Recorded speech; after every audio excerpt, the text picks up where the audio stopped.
Welcome everyone to the 10th anniversary of Surrey Muse. We are 10 years old. Happy birthday to you. Happy birthday to you. Happy birthday, dear Surrey Muse.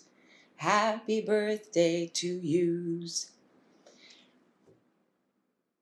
Surrey Muse is an interdisciplinary art and literature presentation group.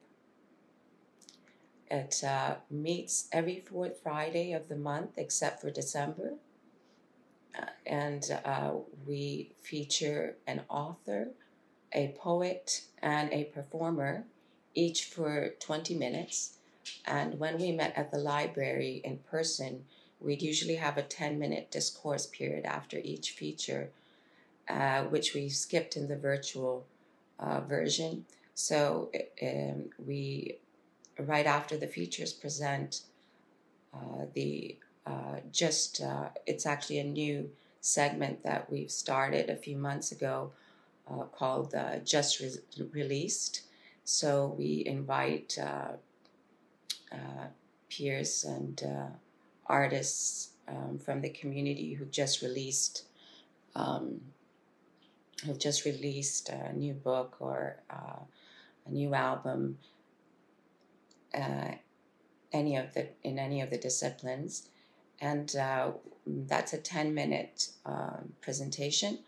And after that, we have our open mic opener to start the open mic, and they have 10 minutes as well.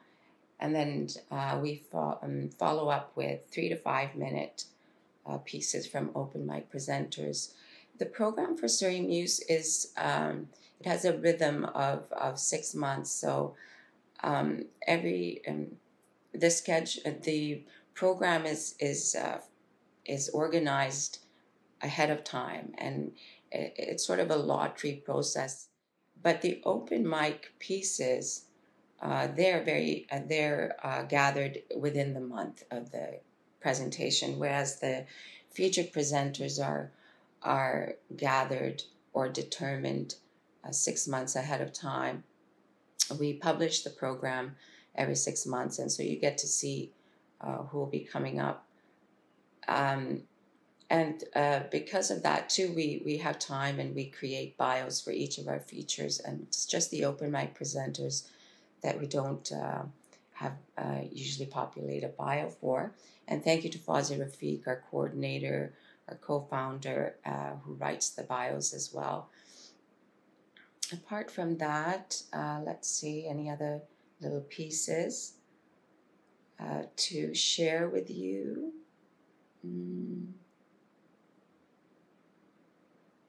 No, I think when we come back, when we are able to meet again at the library, just to let you know, we've enjoyed the virtual gatherings and their own strengths so much that we will continue to put out a virtual show on YouTube. When we begin to gather again, we'll produce video from it. We've weathered a storm with our works, still sharing our works. I've listened to some incredible poetry, storytelling, and music videos I've seen through these last 2 years almost that we've been gathering online. So without further ado, I'm going to hand it over to Jovian Radeshwar, and I'll be back to introduce the presenters to you. Enjoy the show, and please remember, if you ever feel like it, just email surrey.muse@gmail.com for open mic submissions within any month except for December, and make recommendations. If you would like to feature or someone you know, email. Thank you so much.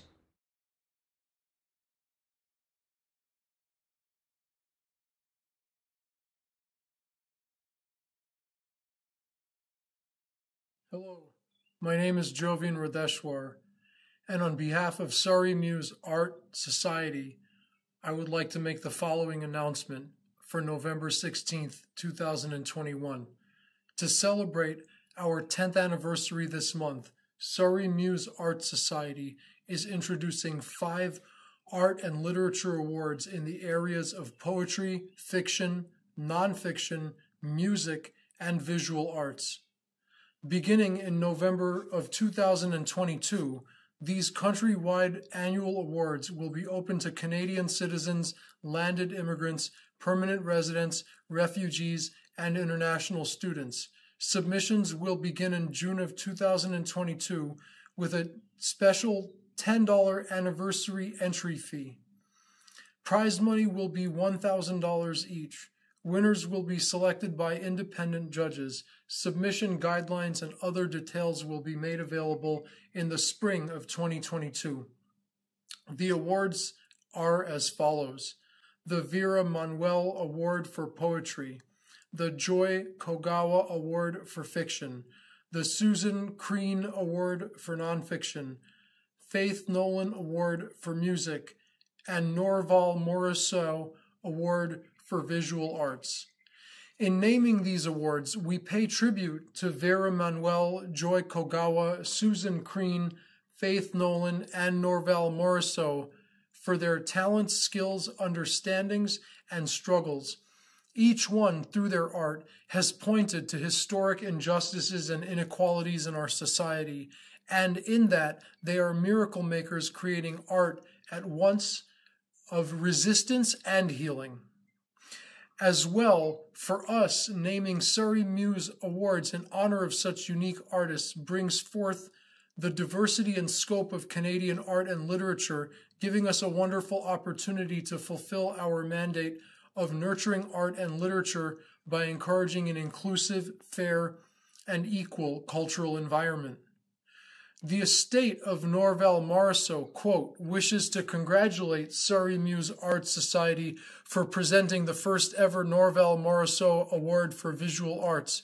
We look forward to following this program, and we thank Surrey Muse Art Awards for their hard work and dedication to young artists, end quote, which is from Corey Dingle, the CEO of the estate of Norval Morisot. Vera Manuel, who lived from 1948 to 2010, has written Butterfly Woman and is a poet, a playwright, a drama therapist in British Columbia, has worked through the intergenerational trauma of residential schools and its impact on individuals and communities using her poetry, drama, stagecraft, spoken word, and storytelling. For years, Vera said, I used my poetry as a tool to help people to heal and never thought to publish it or use it for any other purpose. Her play, The Strength of Indian Women, was published in 2 plays about Indian residential schools in 1998 and again in 2018. Her writings were anthologized and published in magazines. However, most of her work was published posthumously in honoring the strength of Indian women, plays, stories, poetry of Vera Manuel, put out by the University of Manitoba Press in 2019. We dedicate the Poetry Award to Vera Manuel to express our gratitude for her undying, healing, and passionate poetic voice. Please look at abcbookworld.com for further information about Vera Manuel. Joy Kogawa is a novelist, a writer, and a poet born in 1935 to Japanese-Canadian parents in Vancouver in World War II. In 1942, young Joy and her family were evicted from their home and forced to move to an internment camp. An aggression suffered at the time by some 22,000 Japanese Canadians. Years later, Joy challenged this historic injustice in a profound and masterful exposition, her 1981 novel, Obasan. Her art compelled a public recognition of this issue, highlighting the power of the written word. Later, her ancestral home was developed as a writer's residence titled the historic Joy Kogawa House.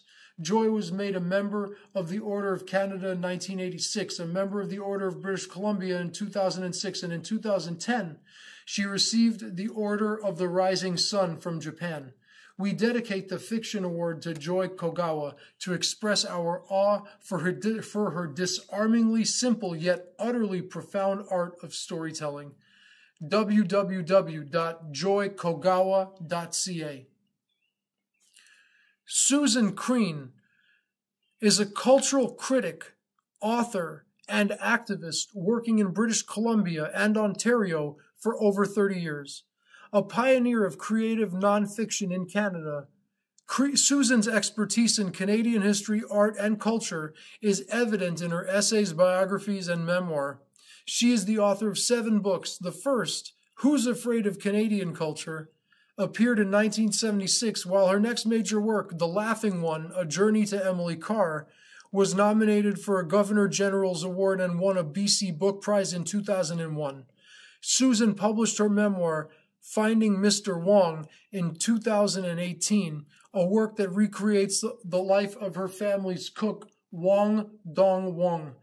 It reached the top 10 list of best Canadian history books by Canada's History magazine. We dedicate the Nonfiction Award to Susan Crean and her artistic expression that gives a warm and passionate voice to her factual narrative. SusanCrean.ca.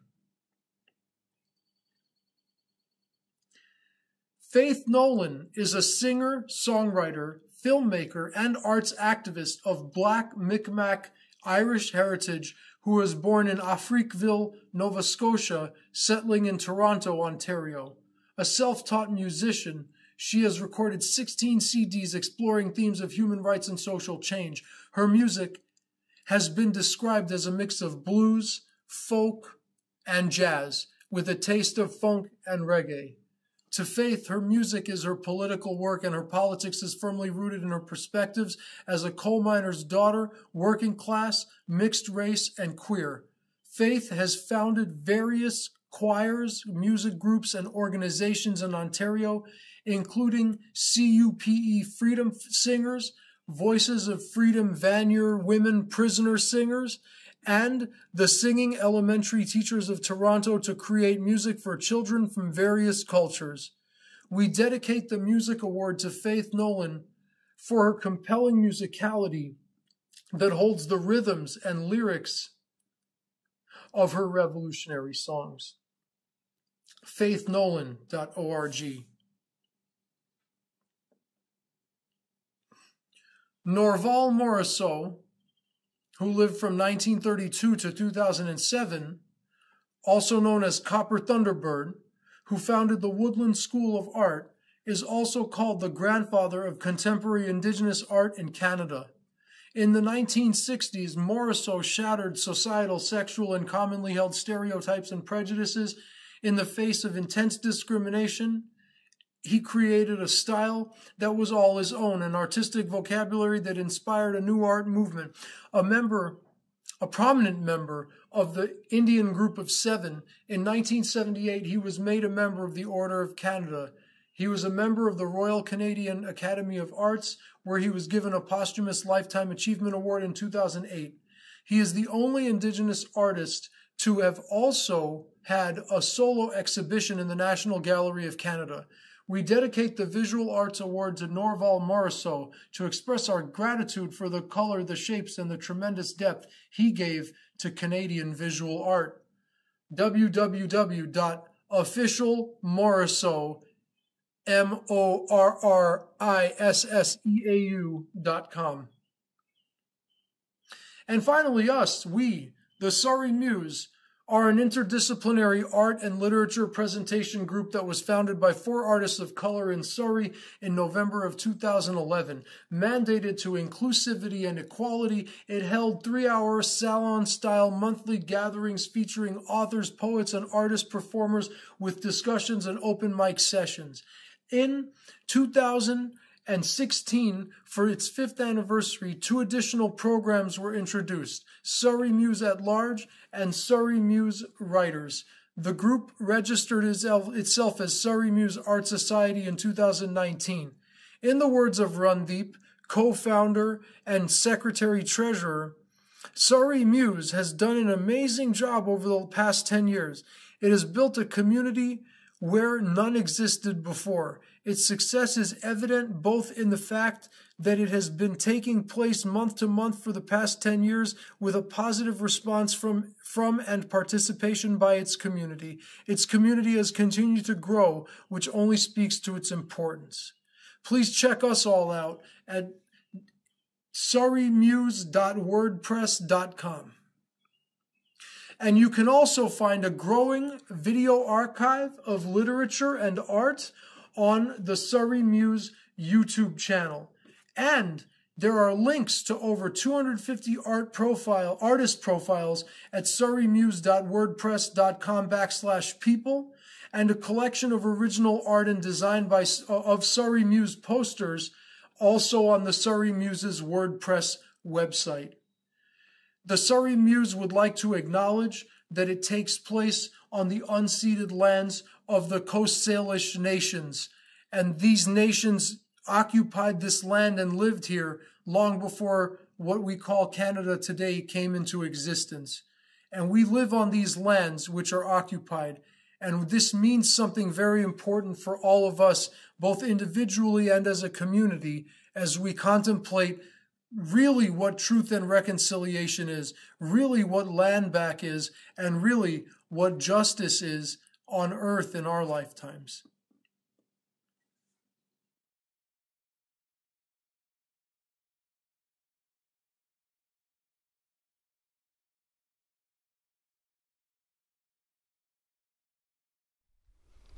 Our featured author tonight is Darcie Friesen Hossack. She is a writer, editor, and publisher who was the nominated author for the Commonwealth Writers' Prize in 2011 for her collection of short stories titled Mennonites Don't Dance. That also was a runner-up for the Donata Gleed Award in the same year. Darcie has created a global online literary journal titled Word City Monthly under the banner of UNESCO Rila affiliate poet Mabizo Chirasha's Time of the Poet Republic. Darcie lately completed a novel called Stillwater, where in North Okanagan Valley of British Columbia, for a family with a Mennonite mother and a Seventh-day Adventist father, the end times are just around the corner. Darcie is a graduate of the Humber School for Writers. You can view her webpage at Word City Monthly. Visit Darcie on Facebook. Welcome, Darcie Friesen Hossack. My name is Darcie Friesen Hossack from just outside the east gates of Jasper National Park in Alberta, and I'm so pleased to join you again here today at the Surrey Muse Art Society. I want to thank you for having me and say a special thank you to Fozia Rafike for her kind support. I also want to say that my thoughts are with all the people who have been affected by the recent flooding in British Columbia. BC was my home for 25 years, and in most ways my heart still lives there. My first book, Mennonites Don't Dance, was published by Thistledown Press, shortlisted for the Commonwealth Writers' Prize and the Ontario Library Association's Forest of Reading Award. It was also the runner-up for the Donata Gleed Award, and I now have a novel making its way through the querying process with publishers, so I hope it finds a home soon and I can share that with readers. I recently gave a talk to a university creative writing class where I told the students that back when I was young and in their place, I made the mistake of not taking any creative writing classes. I had grown up being told that the arts were selfish, an indulgence, and that artists were a drain on society. I was told that I needed to become a nurse or a secretary or a dry cleaner or something else that was in service of other people, as though the arts are not in service of other people. Nothing about what I was taught could have been further from the truth, of course, because creative writing is one of the most important and influential things a person can ever hope to do in a society. I once heard from a young man who, after reading the stories in Mennonites Don't Dance along with his mother, was able to have a certain difficult conversation with her for the first time in their lives. They talked about how difficult it had been for him to be raised in a Mennonite ethos, with its patriarchy and often grim acceptance of suffering. Finally, his mother understood what he had been trying all his life to say. And that, I hope, is the power of fiction. And so I told these creative writing students to write and keep writing, because telling stories allows us to speak truths in ways that other people can understand, not just with their minds and through the lens of their ideologies and other beliefs, but with their empathy. I don't know which story may have resonated in particular with that son and mother, but I like to imagine that it might have been this one.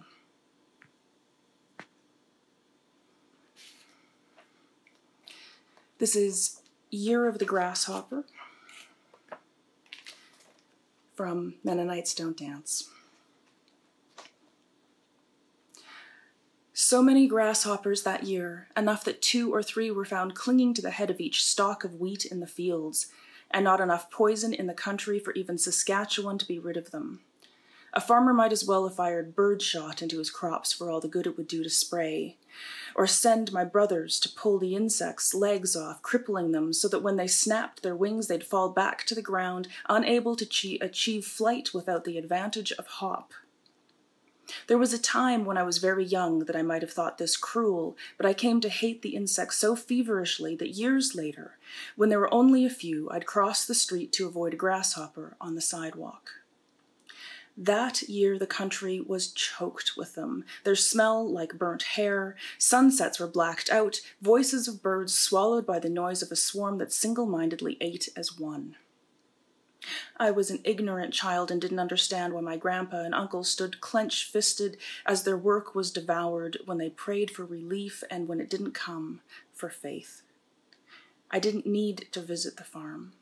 I might have stayed in town with my mom and played inside the house, but I would have missed petting the friendly barn cats as they sunned their fur and lazily swatted the occasional grasshopper out of the air. And I wouldn't have been able to help my grandpa with his chores or go with him in his big Ford truck that smelled sweetly of manure and hay to count cows in the summer pasture. Whenever I walked with my grandpa, the grasshoppers would jump out of the way in front of us as though the path was being peeled. I rode in the grain trucks and combine, too, during the harvest of what was left, and held my breath to keep from panicking whenever a grasshopper flung itself through an open window and pivoted to look at me with its black bead eyes. My grandpa grinned, his face wrinkled and bristly with white whiskers, as he reached over to pinch it dead and pop it back outside. After what little grain there was spilled into the auger, I rode an old-fashioned bicycle up and down the gravel road through Schoenfeld, my grandparents' village. I spread my arms and legs pretending they were wings and laughed when the grasshoppers parted in front of the wheels. This was the first summer I went to visit my other grandparents, who lived 100 miles away in Fox Valley, where there was no valley and I didn't see any foxes. Some things, the grasshoppers, the stunted quilts of wheat they fed on, appeared the same, but everything that mattered was different. My new grandparents had ways of doing things that made me feel small and underfoot. They didn't need my help. One morning, I followed my new grandfather, expecting to go with him out into the fields, but he left me on the porch and drove away. I noticed that the grasshoppers didn't part for him, but were crushed under his boots when he walked, and when he drove his truck through them, they stirred up into a storm.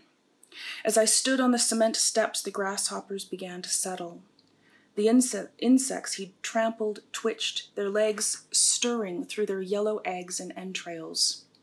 My feet felt glued to the porch. I pictured myself taking a step, pulling away from the imaginary adhesive, which would stretch like gum between my shoes and the cement, then down the 3 stairs while the bones in my legs jellied.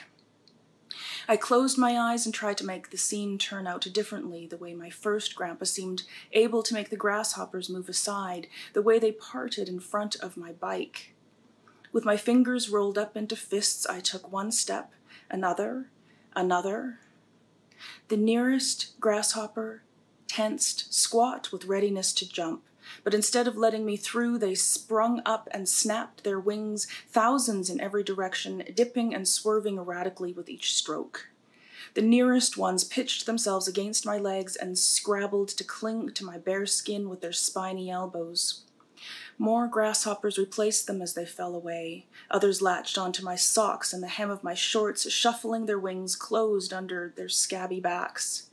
They stared up at me, their eyes hard, mouths miming the action of devouring. I took another step and trying to brush the insects away, only excited more of them to spatter against me, land higher and higher against my waist, my back, my chest. They grasped and scraped their way over my arms, into my shorts, under my shirt, and into my hair. I looked in the direction my grandfather had gone, but knew in this place I was alone.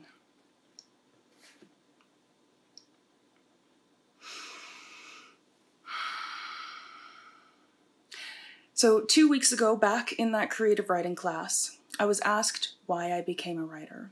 And while there are so many reasons, the most enduring is that I myself need to make sense of my life. I need to make sense of my family and our religion. I need to make sense of my experiences and also the society that I live in. I feel the need not only to create stories, but a need to be heard and try to bend others towards understanding. Lately, I took a departure from the strict literary fiction I usually write and played with a bit of magic realism. What is still the same is that I use the story to explore an experience and transform it into something that others might be able to understand as part of their own experience or that of others. This story, published in The Archer magazine earlier this year, is called Wallpaper.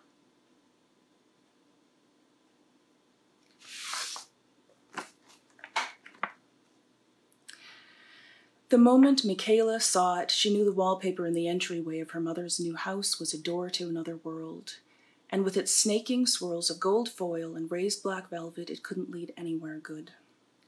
We should scrape this off, Michaela said, running her fingers along the wall to see if she could sense anything about the other side. Do you really think we need to? Michaela's mother said. Michaela's fingers trembled a little against the velvet. Yeah. It's not even a big area. We could have it down today if we rented a steamer right now. Your stepfather says he likes it, though. That's when Michaela felt it. A touch, just the slightest pressure against her fingertips, along with a crackle of slippery energy that scurried up her arm and left her dripping to her elbow with a wet sort of cold. Let's go to the home hardware, Michaela said, wiping her hand on her jeans. I'll bet they have a steamer in stock. I don't know, Mish. I'll help you pick out paint colors. At the store, Michaela went straight to the rental counter and put a steamer on hold. Her mother loved home hardware, especially the decor section with its fancy curtain rods and whimsical signs. A hug would make my day, said one that was already in her mother's basket, and seeing it, Michaela took an unintentional step back. This is a nice color, Michaela's mother said. They were in the paint section, standing in front of an amphitheater of tinted chips, when suddenly Michaela was presented with a pink-colored slip of paperboard in 3 shades of Easter bunny. How about this, Michaela said, reaching for a blue from the store's heritage collection. It's old but new, and see, it would go really well with this ivory one. She paused. You wouldn't believe how what's on a wall can affect you. Michaela handed the chips to her mother, who looked at them for a few seconds, while chewing the underside of her lip. I guess maybe we don't have to decide today, she said before almost putting the chips back in her pocket. Oh, but no. They are to take with us, though, aren't they? Yes, Mum. We can take as many as we need. Well, that's nice of them. But I don't know that I need these ones, then, she said, and carefully placed the blue and ivory cards back where Michaela had found them. At first, it seemed like the wallpaper was not going to put up much of a fight. Even without the steamer, Michaela found an edge that lifted up with ease, and she was about to peel it back. What's that for? Her stepfather said, having come unnoticed home for lunch from the meat-packing plant. He pointed at the steamer, which was already filled with water and coughing out the occasional little cloud of vapor. It's to take this down. Daryl moved in close and ran his hand slowly against the grain of the velvet. Did you ask me first? I did not, Michaela said, and ripped off a strip. As she did, she received a sharp swipe from the other side that left 3 invisible stripes across the back of her hand. Damn it, Michaela said. Along with the wallpaper, she had also gouged out a chunk of the wall. Fucking little shit, Daryl said, fingering the hole Michaela had left behind. Leaving her for a moment, he went to the kitchen and dragged over one of the chairs they had brought from the house across the street. He sat down with his arms crossed and one leg bouncing with irritation. You know, we practically lived over there for free, he said. Your mother only bought this place so you'll come visit more often. Michaela crouched down, picked up the steamer, and applied it to the wall. Mum went over there for a minute. She's going to be right back. From behind the wallpaper, as she dragged the steamer wand across its surface, Michaela heard a low and rasping sort of growl. This time, when she tried to get her fingers around the scrap of edge, the paper was more stubborn. Michaela had to pick at it with her fingernails, and when a little more paper finally came away, it was with another chunk of wall. Michaela could feel, more than hear, her stepfather grinding his teeth. I wonder what your mother will think of that, he said, as an ooze of something smelled but not seen began to seep out from under where the paper had been torn. Michaela held the steamer in place longer this time, but had begun to suspect that the wallpaper was being held there with something other than paste. As she continued to steam, she felt a breath on her face, hot and sour, and from over in his chair, Daryl took another swallow from a bottle that he fetched from his pocket. Want some? He said. I'm 18, Michaela said, the sickening smell of rye mingling with the breath from inside the wall. She set down the wand and started to peel another strip. Even when a hand emerged, its skin a camouflage of scorched black and pulsing veins of gold, and wrapped its fingers around her wrist, Michaela continued to peel. When she peeled back another strip, another clump of drywall crumbled to the floor. God, you're useless, Daryl said, and took a sandwich from inside his jacket. It's your favorite, he said, wafting the smell of head cheese and strong mustard towards Michaela. Michaela could almost taste the first time he had made her eat head cheese, all knucklebone jelly and offcuts of meat. I'm a vegetarian, Michaela said, receiving a snort in exchange for her words. Michaela stepped back to look at what she had done so far, knowing she was about to reach the most dangerous time. Oh, but what's happened here? Said Michaela's mother, returning with a grilled cheese sandwich for Michaela and one for herself. Oh, Daryl, I didn't know you'd be coming home for lunch. Thought you two might like some company. That's nice, said Michaela's mother, biting again at her lip. I hope you don't mind about the wallpaper. Michaela thought. Whatever the two of you decide, Daryl said, getting up, then returning moments later to hand Michaela a bottle of Coke. When he did, a slow, scraping laugh escaped from the other side of the wall. You could help, you know, Michaela said, setting down the bottle and returning to the wall. Each time she peeled now, Michaela felt her hands become covered in the fluid from before, which she wiped invisibly away onto a series of yellowed rags. I prefer to watch you work, Daryl said, and a set of sharpened fingernails grated against the back of the velvet and foil. A few minutes later, Michaela had removed an entire vertical seam when her mother came alongside and squeezed out a ribbon of toothpaste into one of the gashes Michaela had made. This is how we did it back home, her mother said, and for one fresh moment, Michaela breathed in the reassuring smell of mint. It was not, however, enough to cover a now sulphurous stench exuding from behind the paper. Doesn't anyone smell that? Michaela said. I think you're going to need more than just toothpaste for this one, Daryl said, lighting a cigarette and coming over to inspect the damage. I think they may have used glue to put this up, Michaela said when her mother left the room and Daryl came to stand behind her.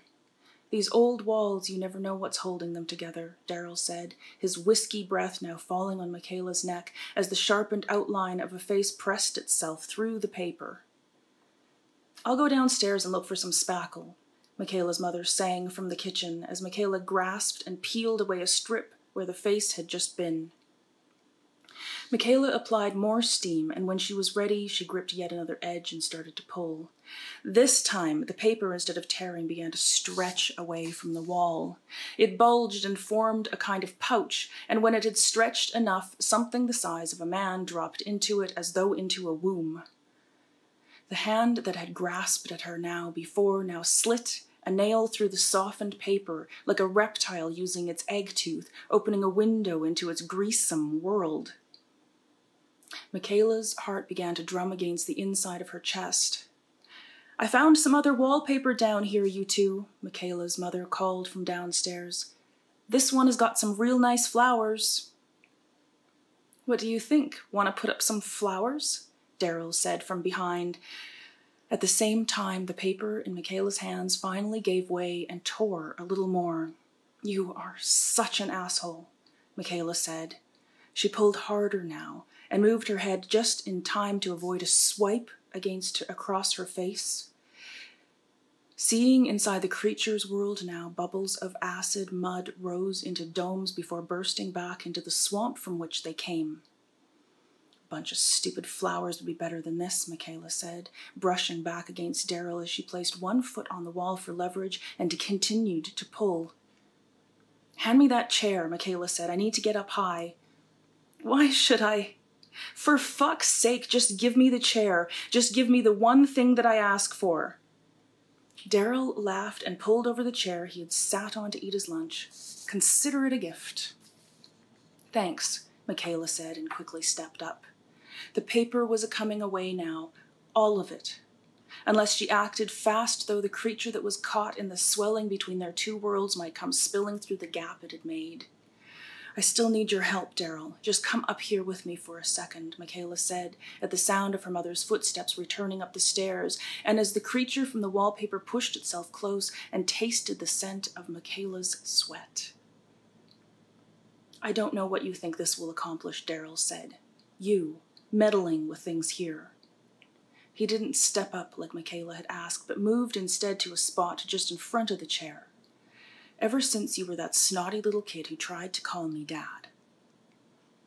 That's fine. Right there, Michaela said. Mitch? Darryl? Do you want to see what I found? I do, Mom. I want to see it, Michaela said, reaching up to the top of the wall and getting ready to rip the paper down in one last tear. Just give me a second. I'm almost done. From in front of her, Darryl opened his mouth to speak. Shh. Michaela hushed, and as Darryl looked up, Michaela pulled at the paper with all her strength.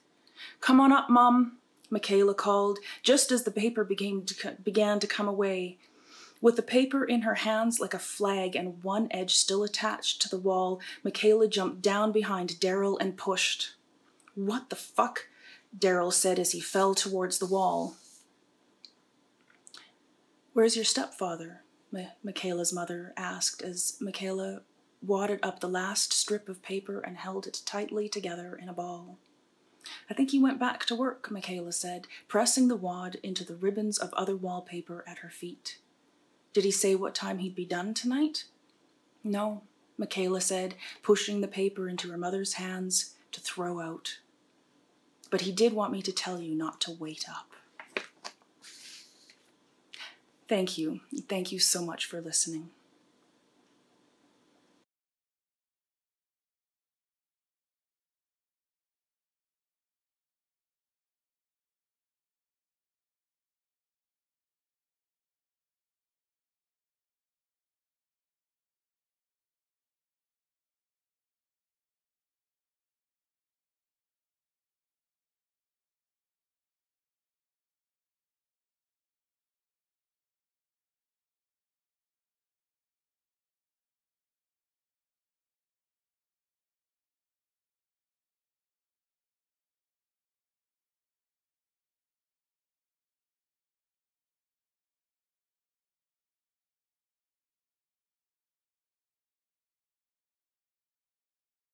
Our featured performer tonight is Missy D. Missy D is a bilingual hip-hop, rap, and soul artist who has released 2 music albums. When Music Hits, You Feel No Pain, and Yes Mama. Coming from the 3 corners of the motherland, Rwanda, Côte d'Ivoire, Zimbabwe, Missy has been rapping since she was 11 years old in both French and English. She calls it rap and soul, as it is a fusion of sounds of her childhood, from French melodies to R&B, soul, jazz, hip-hop, and rap legends. As a Black cis woman, Missy represents a visible minority that at times is invisible to the world. You will hear the sounds of MC Solar, Diams, Erykah Badu, India Arie, J. Cool, Missy Elliott, and Lauryn Hill echoing through her voice. Her second album was published in March 2020, and its release party was canceled due to COVID pandemic restrictions, so Missy dropped a music video for her song, Yes Mama, and it is now available on her YouTube channel. You can find out more about Missy at missydmusic.com, Instagram handle Missy D Music. Welcome, Missy D. Hello, my name is Missy D. I'm a hip-hop, rap, and soul artist based on the land of the Squamish, Tsleil-Waututh, and Musqueam peoples. I want to honor my indigenous communities, my BIPOC communities. Happy anniversary, Surrey Muse. Thank you for having me. And I'm going to take you on a journey with these songs, this first one being Home. And it's called Home Part 4, because 10 years later, this is what home means to me, and hope you like this. Bienvenue à la maison, mi casa, su casa, chez moi. Radio's on, we listening to my kidba. No need to say goodbye, I see you later. Remember the times like bata bata. You teasing me like what's the matter? Your game's on like you working for FIFA. Yes, we be gunners, repping to the TV. Oh, Mr. Wenger, the memories escape me. I'm writing it in now, not to forget it. Hoping the song takes me home. See, home is where I belong. Home is where I belong. Papa, ça fait longtemps qu'on se voit pas. Je n'ai pas l'avance d'y croire. Est chez moi. Home is where, j'essaie de le définir. Tu sais que j'aime pas vraiment choisir.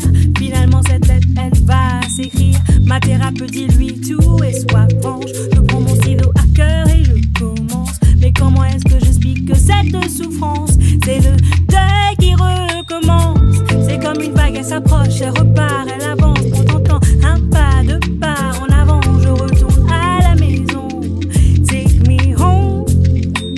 See, home is where I belong. Home is where I belong. Yeah. 2 flights, 2 luggages, separated from the ones you love. To learn some knowledge, is it? Take that chance you have in your hands. Privilege and make yes all you can. The cards you are dealt with have a plan. Look to the sky and fight. Look to the sky and fight. See, home is what came. Suddenly identify my identity, not true. The words I speak, I close my eyes and paint the pic of what is home to me, a place of LOVE. Fun friends and family, like we say. I'm recollecting all my memories, childhood to days like these. Yeah, I'm recollecting all my memories, childhood to days like these. Yeah, so take me home. Yeah, home is where I belong. Home is where I belong. Yeah. You take me home. See, home is where I belong. Home is where I belong. So if you're sitting at home, sing it with me like home is where I belong. Yeah. See, home is where I belong. If you're longing for us, home is where I belong. If you're feeling out, home is where I belong. Sing it with me like home is where I belong. Yeah. Home is where I belong. Hey, hey, hey. Home is where I belong. Belong. I call it home. See, home is where I belong. Home is you, my friends. Home is in the song you listening to. Home is where I belong. Home is you, my friends. Home is in the song you listening to. Home. So that's what Home Part 4 is all about. longing for home, homesickness, and giving a shout out to where my home is. This next song is called Paint. I just talked about home. It was also about grief, and sometimes I put all those feelings into my music, and I call that paint. And sometimes it's good to release that music, to let it out, to speak it out into existence. And I hope you find ways to do that for yourself. This one's for you. Hey, yeah, it goes like, hey, paint, paint. All I do is paint. Missy D got paint. Brush it off with paint. Yeah, see, I don't think you understand that my pain is your pain and I paint it again. Yeah, see, I don't think you understand that my pain is your pain and I paint it again. Yeah, see, musical artist with the art of trauma. Goes beyond my era, this my mama's mamas. Home my papa's papas. Been in us 4 years, no need to stop it or add any commas. The stories unfold like there's no need to cover. Judged by the book or what's really on the color. Diamond in the rough, I'm the sun with the thunder. The Michelangelo, but who is she? Wanna know more now? Behind, Lisa, left eye. The scars, the tears, no surprise. More to the story that meets you and I guess I carry more than just your smile. See, I don't think you understand that my pain is your pain and I paint it again. Yeah. See, I don't think you understand that my pain is your pain and I paint it again. See, your mirror, mirror, pain in my past, present, in my future.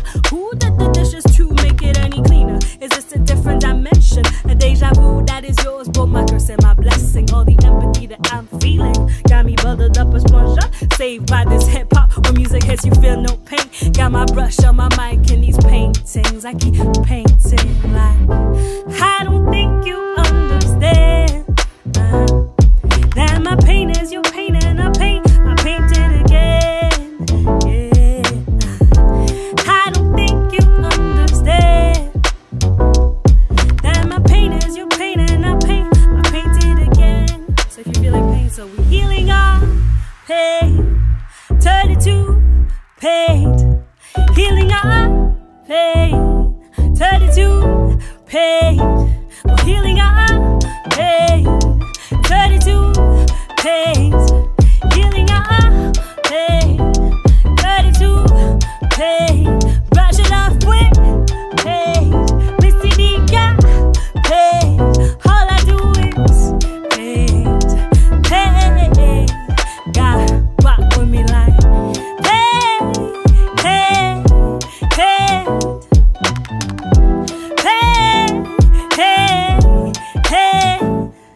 See, I don't think you understand. Express yourself.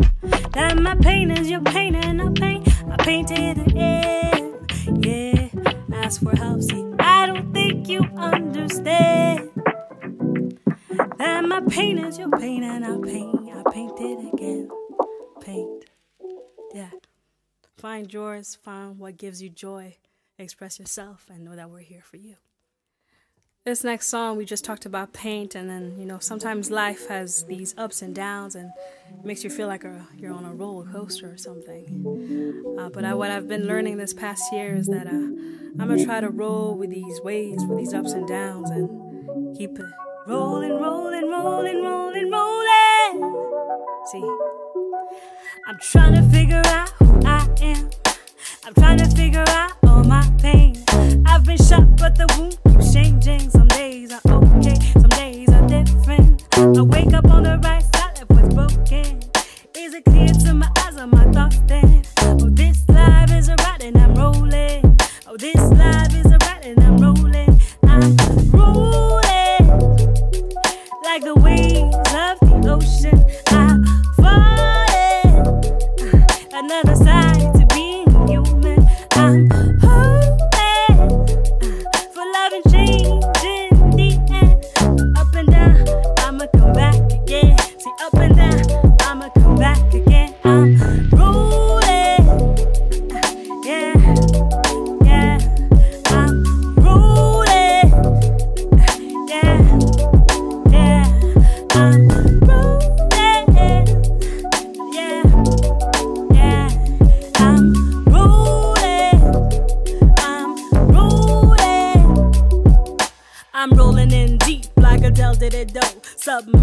thoughts while I come up and expose. Trying to figure out my role among the rooster tribes of lasso.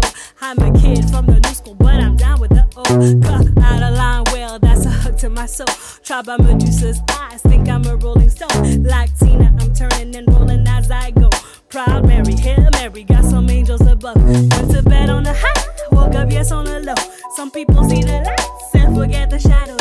Got a call just in time from one of my heroes. Yes, mama, yes, it's a full circle. Roll it up, get it up, I need to pick it up, huh? Find a way to bounce it up if you don't let it out, huh? I'm rolling up and down, what goes around, huh? This life is right, keep going, come back now. I'm rolling, I like the waves of the ocean. I've fallen, another side to being human. I'm holding, for love and change in the end. Up and down, I'ma come back again. Up and down, I'ma come back again. I'm rolling, yeah, yeah. I'm rolling, yeah, yeah. I'm rolling, yeah, yeah. I'm rolling, I'm rolling. So hope you keep rolling. We keep rolling together. Okay, this next song is a special one. I'm actually working on a French project right now, thanks to David Tallarico, who's filming. Shout out to you in the Beat Cave. And this song explains my love for music, my love for hip-hop, which actually started in French, for people that don't want to know. So this one is called Case Départ, which means back to square one. If you know how to say one in French, huh? You got it. You know how to say two? Good. But you know how to say three? Trois. You might be able to sing to this. So we're gonna give you some old school hip hop, but in French. Let's go like this. It goes 1, 2, 3, on y va, on y va. 4, 5, 6, bébé, on a du bis. 7, 8, 9, dans mon panier 10. C'est le son de ma musique, je calcule et j'en profite. It goes 1, 2, 3, on y va, on y va. 4, 5, 6, bébé, on a du bis. 7, 8, 9, dans mon panier 10. C'est le son de ma musique, je calcule et j'en profite. Bonjour, je me présente, je m'appelle Diane. Missy D les étonne, la petite francophone. Retourne au commencement, ouais, le fait franchement. En français pour la famille et pour maman. Fanatique de rom comme Sola, Baby Love Son. Poétique à ça, bon anglais sur les mélodies. Je sors de ma bulle aujourd'hui, effet pandémie ou nostalgie. Je suis prêt à vos marques à départ. 1, 2, 3, on y va, on y va. 4, 5, 6, bébé, on a du bis. 7, 8, 9, dans mon panier 10. C'est le son de ma musique, je calcule et j'en profite. Like, ooh, let me drop some French and some English too. I know you ready to say, comment allez-vous? Playing with the rhythm and falling with the groove. Hip-hop c'est ma lave en français, c'est le grand amour. À la folie, à la passion, de jour au jour, chaque moment, le son m'attrape et m'emporte, me signe et me raconte. Il était du quoi autrefois, que t'entends c'est ma mémoire, le début de mon histoire. Oh, hey, du naughty bad nature, au school à aventure, toi-même tu sais. C'est le rythme qui te fait hocher, un trip foncé. Style olympique sur scène, aussi rapide que scène. Côté, je danse sur les mélodies, saute comme le fait Gabi, Serena, Naomi. Match point poétique du 5e à son 2021. Vous êtes bien témoins, je suis de retour à 1, 2, 3, on y va, on y va. 4, 5, 6, bébé, on a du bis. 7, 8, 9, dans mon panier 10. C'est le son de ma musique, je calcule et j'en profite. Comme 1, 2, 3, on y va, on y va. 4, 5, 6, bébé, on a du bis. 7, 8, 9, dans mon panier 10. C'est le son de ma musique. French class, let's go. It goes 1, 2, 3, 4, 5, 6, 7, 8, 9, 10. Le retour à un case départ. Le retour à un. It goes 1, 2, 3, 4, 5, 6, 7, 8, 9, 10. Le retour à un case départ. Le retour à un. It goes 1, 2, 3. You got it. 4, 5, 6. Voilà. 7, 8, 9, 1, 1. Et 10. Bébé. It goes 1, 2, 3. On y va, on y va. 4, 5, 6, bébé, on a du bis. 7, 8, 9, dans mon panier 10. C'est le son de ma musique, je calcule et j'en profite. 1, 2, 3, on y va, on y va. 4, 5, 6, bébé, on a du bis. 7, 8, 9, dans mon panier 10. C'est le son de ma musique, je calcule et j'en profite. Diane. Bonjour, les amis. Look at y'all. Y'all speak French. All right. This next song is one of the last songs I wrote recently. And it's about, you know, finding yourself, finding your own garden, and knowing that you can be shining, not being afraid of your own light. And I want to dedicate all this song to you. Hope you keep shining. Hope you keep glowing. And yeah, hope you feel it. If you have a candle out there, turn it up. Glow as a light, here I go, leaning on you when my tide's low. I'm suddenly see something special. That golden hour, greeted by sunrise, sunshine, got you smiling, beaming, and I'm only starting out. Feeling down to earth, but I'm finally flying. Freedom, let it shine, let it go, let it go, let it go. Together we will glow, glow, yeah. Keep shining out, glow, glow. In the darkness, in the daylight, in the gardens, in the clouds, in the darkness, in the daylight, in the gardens. You need to pick up the pieces now, picking up the flowers, huh? Guess what I found? Don't stop, keep going young, keep growing young. A new version on the horizon, sunset into yourself. Enjoy the view while you're there. Like Francis said, goodness takes time. Gardens grow slowly. I reap what I saw, hoping to feed my community. Feels like a long time coming, hidden in place, not trying to land now. Sounds of the underground, rooted in my purpose. Nothing like you heard. Music found us, and with these notes found ourselves. Not knowing where we go, I guess the seed has a soul. Even in the darkness, in the daylight, in the gardens, in the clouds, in the darkness, in the daylight, in the garden. Together we will glow, glow. Keep shining out, glow, glow. Yeah, it goes. In the darkness, in the daylight, in the gardens, in the clouds, in the darkness, in the daylight, in the gardens. Together we will glow, glow, glow. Together we will glow, glow. Keep shining now, glow, glow, glow. Keep shining now, glow, glow. Keep shining, y'all. Keep shining.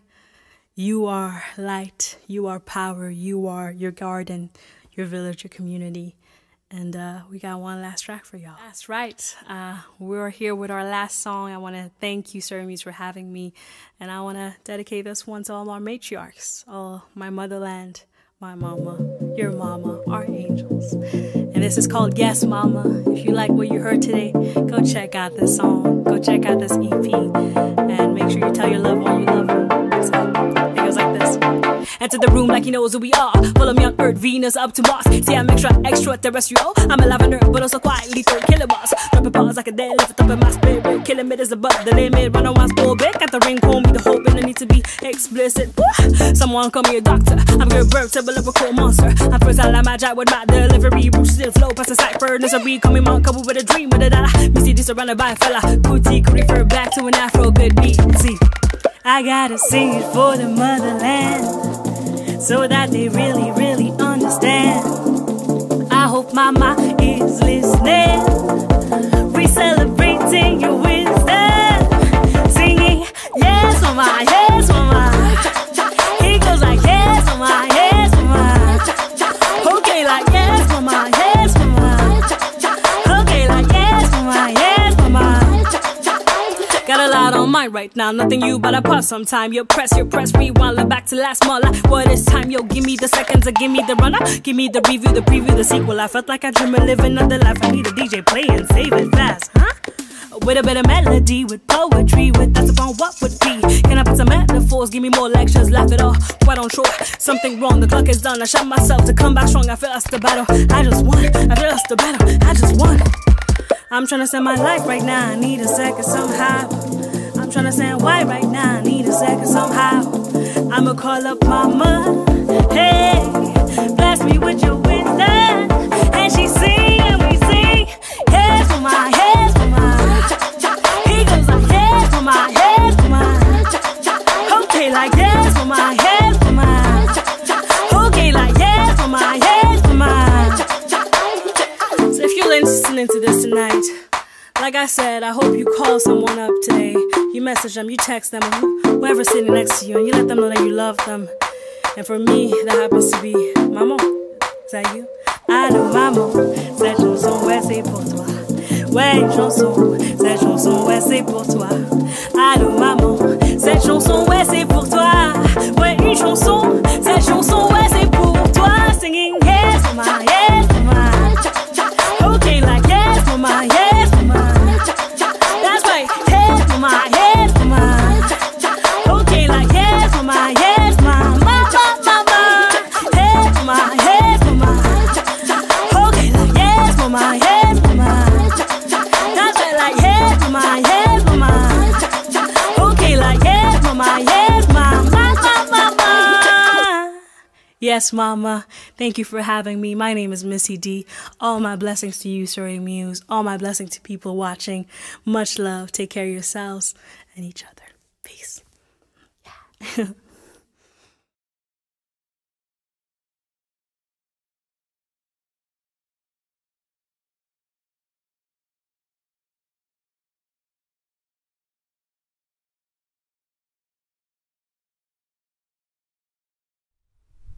Our open mic opener tonight is Catherine.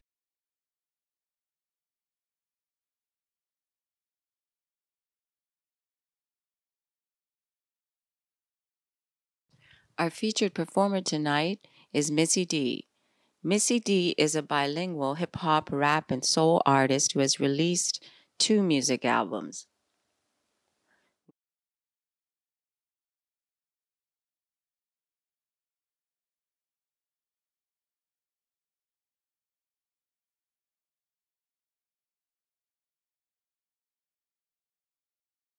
Our featured performer tonight is Missy D. Missy D is a bilingual hip-hop, rap, and soul.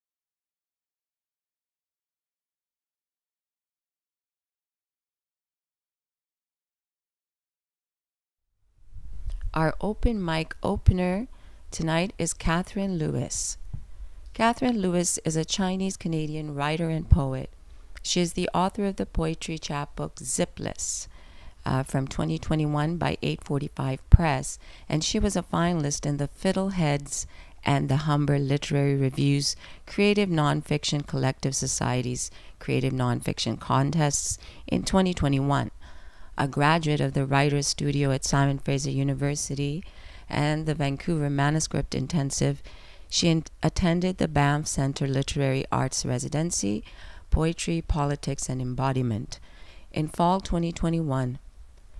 Born in Hong Kong and raised in Canada, Catherine lives in Vancouver on the traditional unceded territories of the Musqueam, Squamish, and Tsleil-Waututh peoples. You can find out more about Catherine at catherinewriter.com. Follow Catherine on Twitter at cat_rights_604. Welcome, Catherine Lewis. Hi, everyone. This evening, I'm so honored to have the opportunity to read for Surrey Muse once again. Thank you so much to Fauzia for the invitation and for all of the tremendous work you put into this series. And to my fellow readers and performers, it's an honor to read alongside everyone tonight. Tonight, I'll be reading some poems from my debut poetry chapbook, Zipless, that was just published by 845 Press.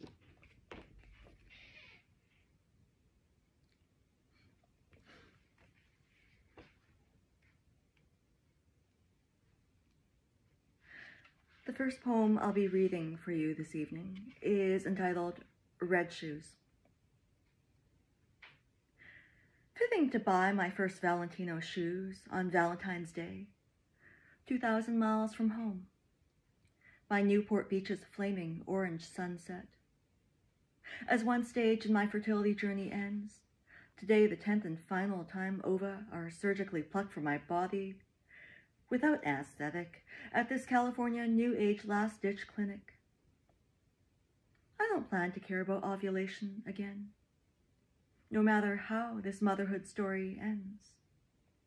And Mama needs a new pair of shoes to commemorate this day. Shiny, red, 4-inch stilettos, trimmed with spiky gold pyramid studs, for several days take-home pay, which is insane. But one pair of shoes is more than I've ever had to show for all I've spent on fertility drugs. Girls' night out with new dance class friends, all unencumbered by motherhood. I walk 5 minutes in sleek maroon dress, red heels. Binge on high-end steak cocktails at sparkling Yaletown Boite. Before we hop to next night spot. Watch friends fend off men who try to dance with us. As the girls pass around, coveted cigarette on bus stop bench, they stare down at my feet. I can't believe you wore those shoes all night, they gasp. I swear I'm fine, I insist. Though big toenail throbs for weeks before falling off, it still hurts less than if I'd stayed in touch with old friends who became soccer moms and left me behind. Stumble home for my birthday dinner. Last selfie of red shoes capping off red skin-tight dress. Right stiletto now missing rubber tip, only raw metal left. For I had felt my stiletto catch between the cobblestones that get me every time. Cobbler refreshes both heel tips for a mere $15.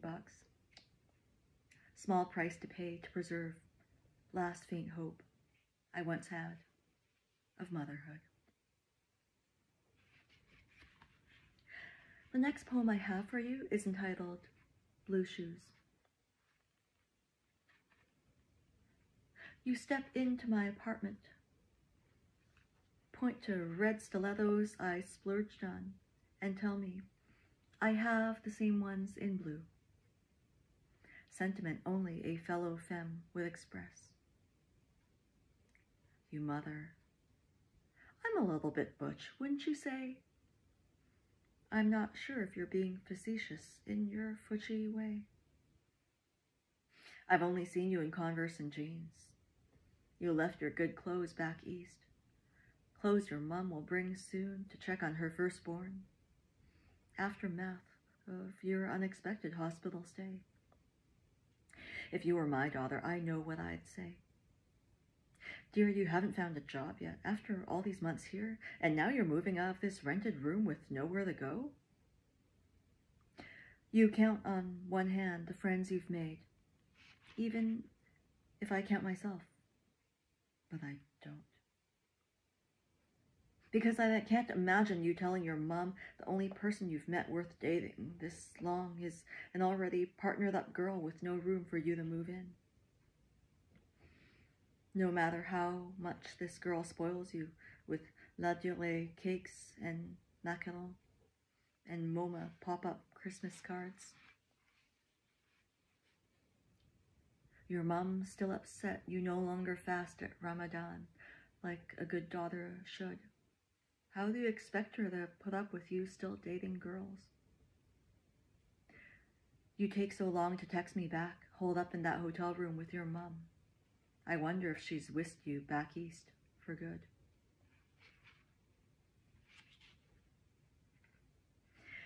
The next poem I have for you is entitled Terminological Quibbles. So, you've had girlfriends then, she asks, Spanish red wine in hand. I don't think that's the word I would use, I reply, my bare calves tucked under short skirt, politely sipping the same red on her roommate's cream brocade couch. I've had a lot of first dates, nothing that ever reached the level of a girlfriend. She claims me the rest of the night with experience, lips and hands, pouting as I leave her cubicle next morning. I'm too ashamed to admit no other woman has tried to kiss me. Online dating stream of micro-rejections filters you out before, after, pour over coffee. I swipe my card for us both before a waitress's card machine crosses the table. "What? Did you just pay for me?" she exclaims. "Thank you so much. I'll get it next time." And I'm surprised that there really is a next date, that when we're out, we plan to meet again. "Like you, I'm up for anything," I say. She corrects me. "I'm not up for anything. I'm up for love." I remain silent, stare down at her in bed, silence her with a kiss. This is the only time we speak of love in any tense but her past. Not once does talk spring from our lips about whether she's my girlfriend. At support group for late-blooming sapphics, I try out the term girlfriend, cringe and giggle when I hear it falter off my lips. I don't know what to call her when people ask how things are going with this girl I'm seeing, who asked me to come visit her back east during our farewell kiss at Denman and Davie. Last weekend at Dance Studios party, I spy a pair of ladies kissing, still of no outside queer women's spaces. I make conversation with the girl I don't know. "Are you with our studio too?" I ask. No, I'm dating Tara." "Yes, of course. Have you tried our dance classes yet?" No, I just moved here from back east." "That's where my ex-girlfriend moved back to," I tell her. Only time I've let this phrase slip past my lips. Ex-girlfriend, the verbal marker that separates me from straight girls who use girlfriend for platonic BFFs, an accidental verbal affront to women who fuck when our romantic relationships are mistaken for just friends. How to casually mention your unexpected orientation? According to Google, just say, "my ex-girlfriend." Shorthand that I'm one of us. Each day of silence stretches us from being long distance, me secretly looking up airfare, to her being my ex-girlfriend who moved away and never got in touch again.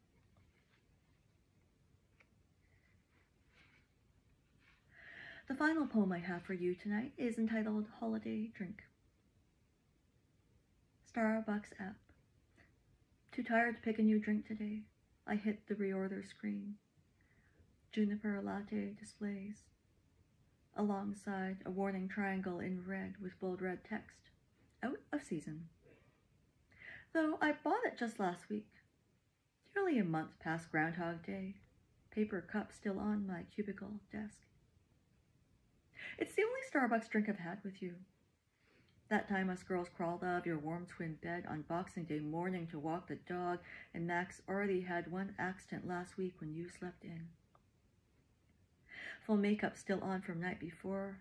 I never dare let you see my face bare. I stood outside Starbucks, held the leash, felt like family.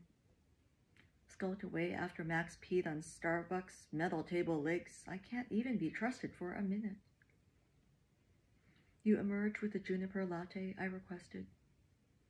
Did not make fun of my silly drink.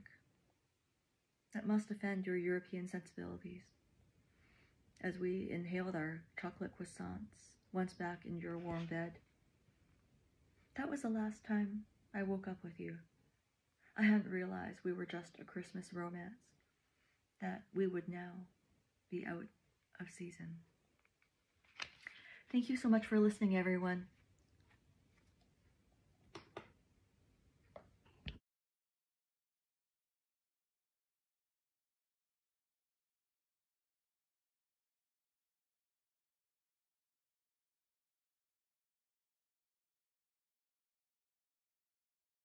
Our just released presenter tonight is Kegan Go.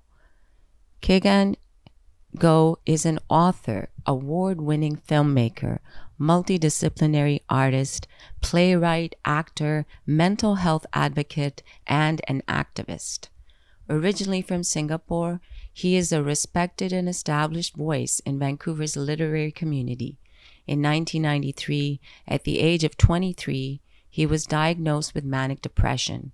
In his new poetic memoir, Surviving Samsara, published by Caitlin Press in 2021, Kagan recounts his struggles with manic depression, breaking the silence around mental illness, as he wanders through the highs of mania, the terrors of psychosis, and the lows of depression.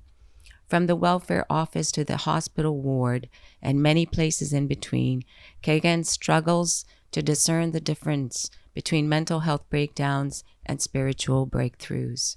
Facing his experiences with courage and authenticity, he shares memoirs of family altercations, pushed to the brink of living on the street, and psychiatrist visits. In this work, he explores his diagnosis of bipolar mood disorder not only as a medical condition, but as a spiritual emergence, a vehicle for personal growth, healing, and transcendence. Earlier, in 2012, Select Books in Singapore published his poetic memoir, Who Let in the Sky, that focused upon his relationship with his father. Kagan's documentary films include the award-winning Mindfuck from 1996 and Stolen Memories from 2012. Both have been broadcast on national television and viewed in film festivals across Canada. You can find out more about Kagan's book at caitlin-press.com and follow Kagan on Twitter at GoKagan. Thank you so much. Kagan Go, welcome. Hello, my name is Kagan Go, and I'm the featured author in this Surrey Muse's just released edition of November 2021. I would like to thank Mariam, Zohra, and Fauzia Rafiq for inviting me to appear on this show.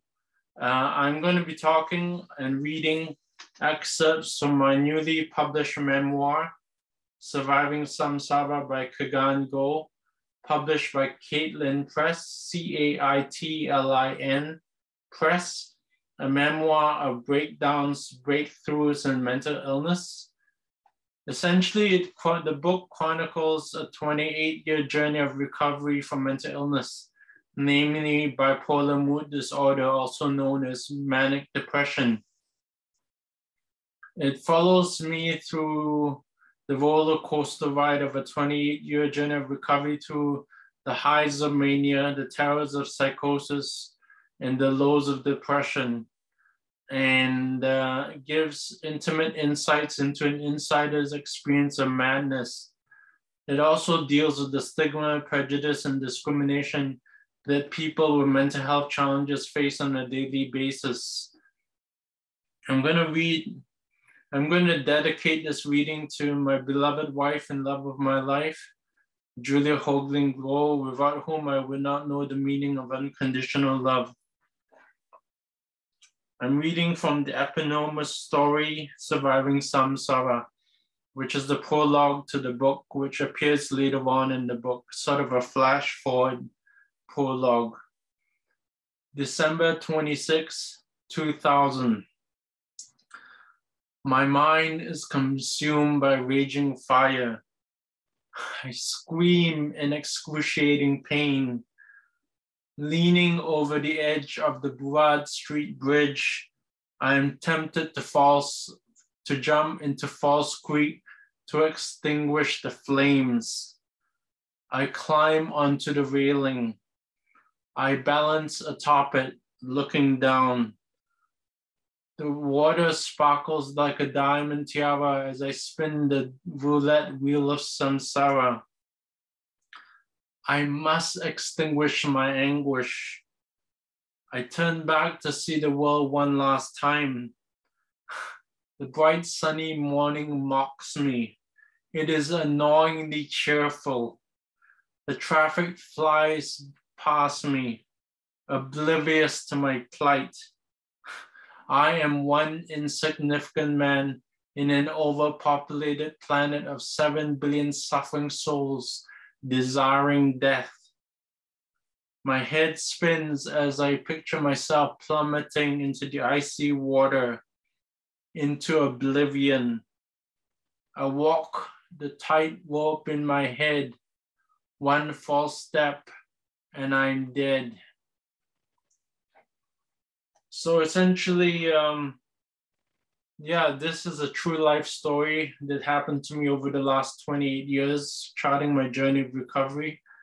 This book speaks to many people, not just people with mental health challenges, but their friends, family, and loved ones. Basically, no one's lives are untouched by mental illness. Mental illness affects everyone. So this book represents and speaks to a large demographic. Just in case you're interested in finding out what my shirt is about, it says from mental health to mental wealth. This is my Mad Pride t-shirt. This is my Mad Pride logo that I designed.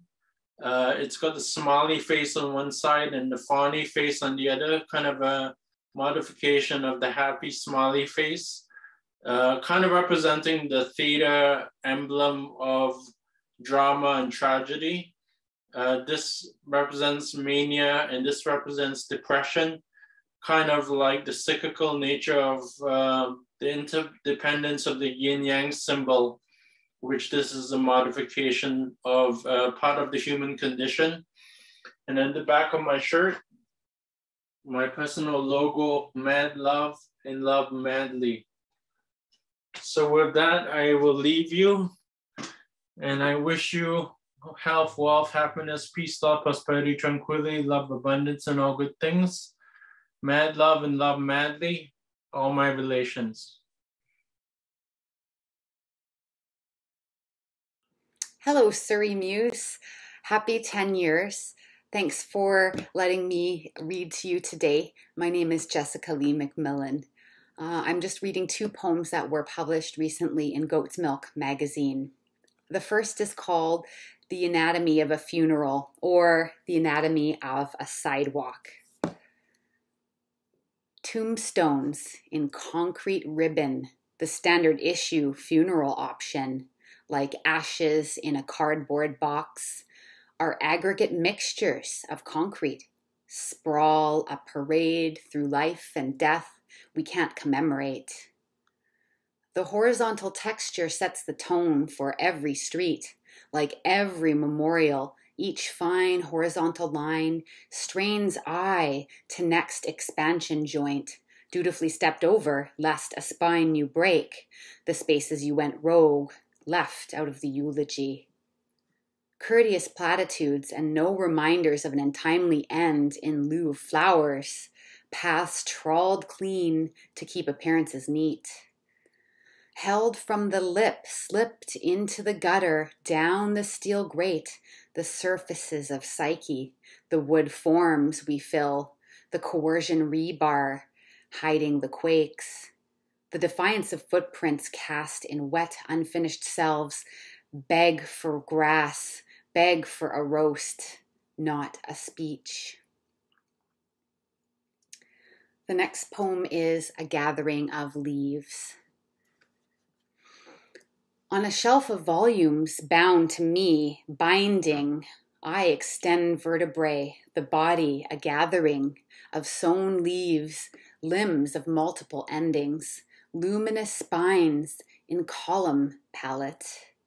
Either way, verticals to heaven, covers tattooed with lofty cursive, folding in worlds for open palms.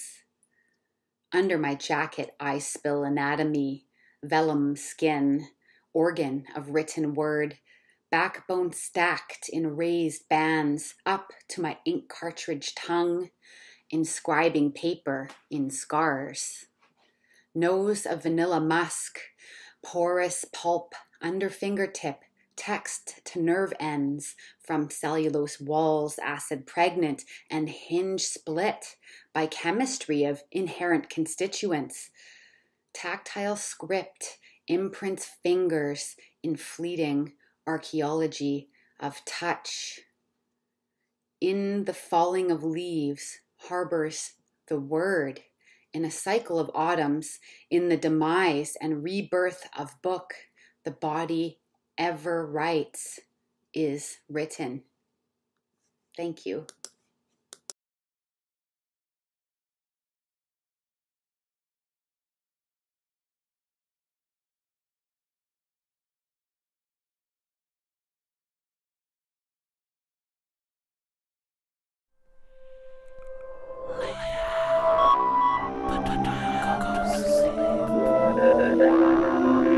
I was born on the third phase of a waning moon, on a dark day in November.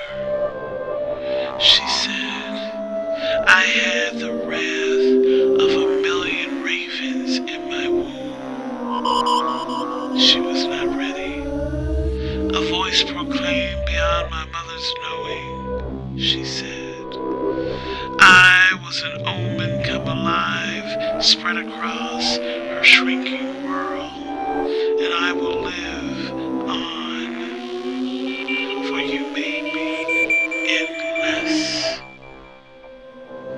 She said I was the harbinger of her pain, and a witch to the gray moon of her clever madness.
Lay down, but do not go to sleep.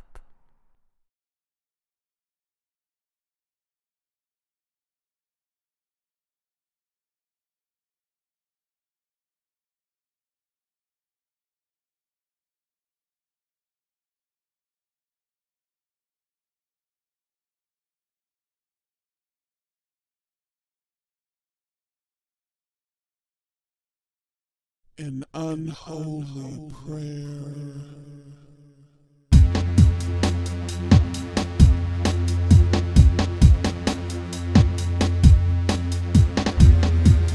Sometimes life seems like a dead end.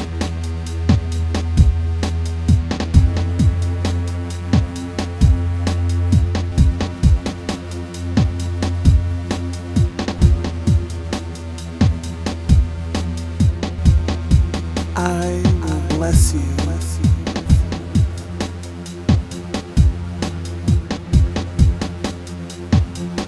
I will not tether you to an unholy prayer. You move in mysterious ways. Even if it aches, this heart will bathe in the grace of you.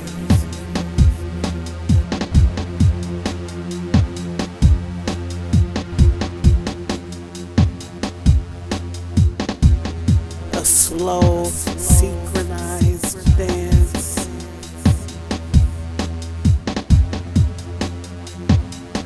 We move to the same rhythm, reading each other's lips.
This next poem is titled Vortex.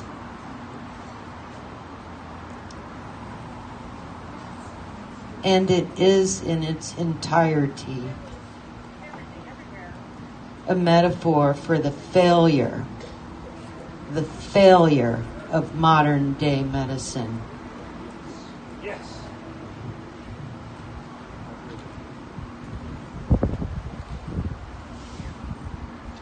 The ocean knew of nature's karmic destructive coup. A freakish, stationary Category 5 that blew to remind mankind of a thing or two. As homes were flattened and furniture flew, the homeless wandered and waded through murky waters no longer blue. People screamed they knew, which amused an uninsured but comfortable few who paced all night in a waiting room queue. Discharged in the morning without a clue, carrying fistfuls of antibiotics. The end. Yeah. Thank you. Yeah.